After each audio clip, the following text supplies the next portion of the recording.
Hola, bienvenidos a otro delicioso episodio de Secretos y Deseos Ocultos.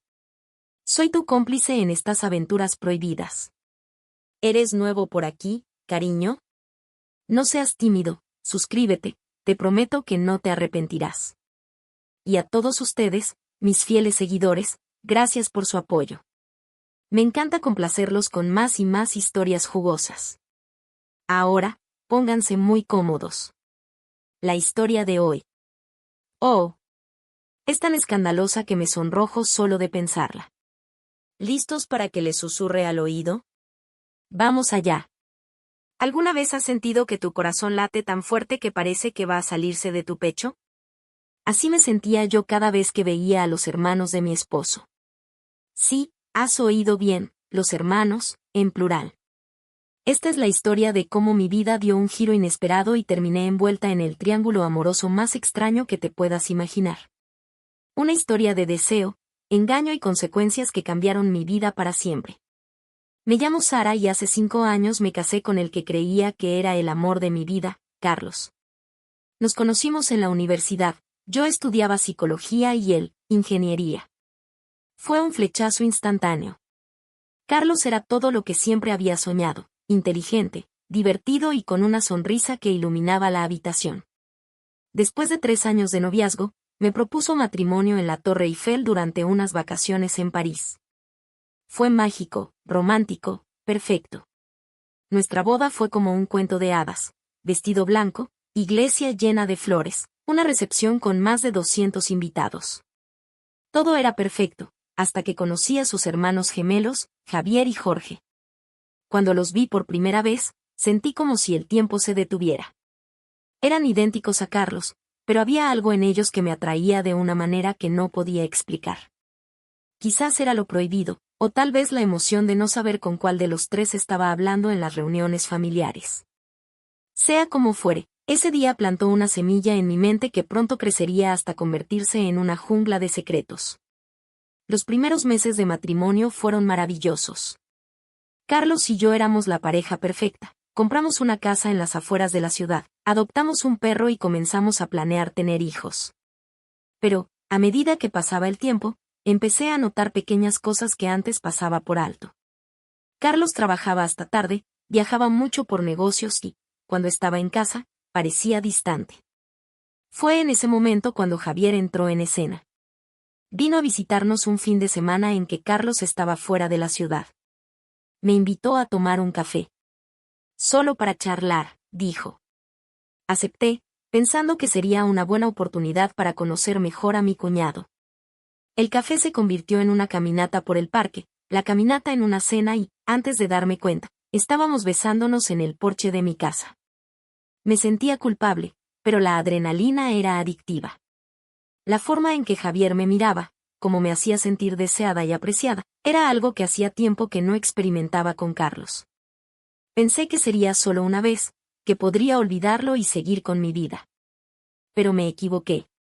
Javier y yo comenzamos a vernos a escondidas, hoteles discretos, encuentros furtivos en cafeterías de otras ciudades. Cada vez que estaba con él, me sentía viva de nuevo.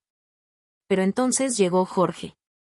Él descubrió lo que pasaba entre Javier y yo. Durante una reunión familiar, noté cómo nos observaba, cómo sus ojos seguían cada uno de nuestros movimientos. Al final de la noche, me acorraló en la cocina. Sé lo que está pasando entre tú y Javier, me dijo con una sonrisa que me heló la sangre. Si no quieres que Carlos se entere, tendrás que darme lo mismo que le das a mi hermano. Atrapada. Si me negaba, Jorge se lo contaría todo a Carlos. Si aceptaba, estaría cayendo más profundo en este pozo de mentiras. Pero el miedo a perderlo todo fue más fuerte. Acepté. Y así me encontré viviendo una triple vida, esposa devota por el día, amante secreta por la noche. Los gemelos competían por mi atención sin saber que compartían el mismo secreto. Era un juego peligroso, una danza sobre el filo de una navaja. Las mentiras se acumulaban. Las excusas se volvían más elaboradas. Vivía con el constante temor de ser descubierta. Cada mensaje de texto, cada llamada perdida, cada tarde libre se convertía en una oportunidad. Mi vida se convirtió en una serie de encuentros clandestinos con Javier.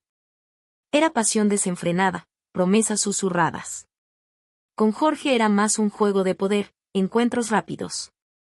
Y con Carlos intentaba mantener la fachada de un matrimonio feliz, aunque por dentro me estuviera desmoronando. Hubo momentos en los que quise confesarlo todo, momentos en los que el peso de la culpa era casi insoportable. Pero el miedo siempre ganaba, miedo a perder a Carlos, miedo al escándalo, miedo a enfrentar las consecuencias de mis acciones. Los meses pasaron y mi doble vida comenzó a pasarme factura. Perdí peso, no podía dormir, vivía en un estado constante de ansiedad. Carlos notó los cambios, pero atribuyó mi estado al estrés del trabajo. Si él supiera. Pero lo que ninguno de nosotros sabía era que Carlos no era tan ingenuo como pensábamos. Él había notado los cambios en mi comportamiento, las llamadas a escondidas, las salidas repentinas. Había contratado a un detective privado para que me siguiera. Un día llegué a casa después de un encuentro con Javier y encontré a los 3 hermanos sentados en la sala. El ambiente estaba cargado de tensión, podía cortarse con un cuchillo. Carlos me miró con ojos llenos de dolor y dijo: lo sé todo, Sara. El detective me ha entregado fotos, mensajes, todo. Mis hermanos acaban de... En ese instante esperaba gritos, acusaciones, pero lo que siguió fue aún peor, silencio. Un silencio ensordecedor que parecía durar una eternidad. Finalmente, Carlos habló de nuevo, su voz quebrada por la emoción. Pero eso no es todo. Mientras investigaba tu infidelidad, descubrí algo sobre mí mismo, algo que mis padres me habían ocultado toda la vida. Siempre supe que era diferente a mis hermanos. Ahora entiendo por qué. Resulta que soy adoptado. La revelación me golpeó como un tren. Todo este tiempo había estado engañando a mi esposo con sus hermanos, que en realidad no eran sus hermanos. La ironía de la situación era casi cómica, si no fuera tan trágica. Los siguientes minutos fueron un torbellino de emociones. Javier y Jorge se enfrentaron, acusándose mutuamente.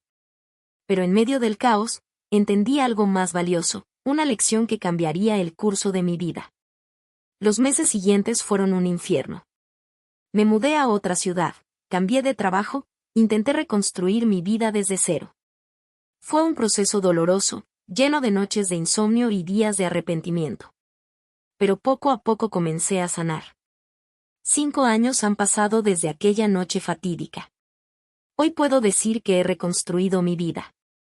Estoy soltera, pero en paz conmigo misma. He aprendido a valorar la honestidad por encima de todo, a enfrentar mis problemas en lugar de buscar escapes fáciles. Si hay algo que quiero que saques de mi historia es esto: la honestidad, por dolorosa que sea, siempre será mejor que vivir en una telaraña de mentiras. El engaño puede parecer emocionante al principio, una escapada de la rutina, una aventura prohibida, pero al final, el precio que pagas es mucho más alto de lo que imaginas. La verdad siempre sale a la luz, y cuando lo hace, es mejor estar del lado correcto de la historia. No cometas mis errores. Valora lo que tienes. Comunícate con tu pareja, enfrenta tus problemas de frente, porque al final del día, poder mirarte al espejo y estar en paz con la persona que ves reflejada vale más que cualquier emoción pasajera. Mi historia es un recordatorio de que nuestras acciones tienen consecuencias, y que esas consecuencias no solo nos afectan a nosotros, sino a todos los que nos rodean. Así que la próxima vez que sientas la tentación de la infidelidad, recuerda mi historia. Recuerda que lo que parece un juego inofensivo puede convertirse rápidamente en una pesadilla de la que no puedes despertar. La vida me ha dado una segunda oportunidad, y no pienso desperdiciarla. Espero que mi experiencia pueda servir para que otros no cometan los mismos errores. Porque al final, el amor verdadero se construye sobre la base de la confianza y la honestidad, no sobre mentiras y engaños.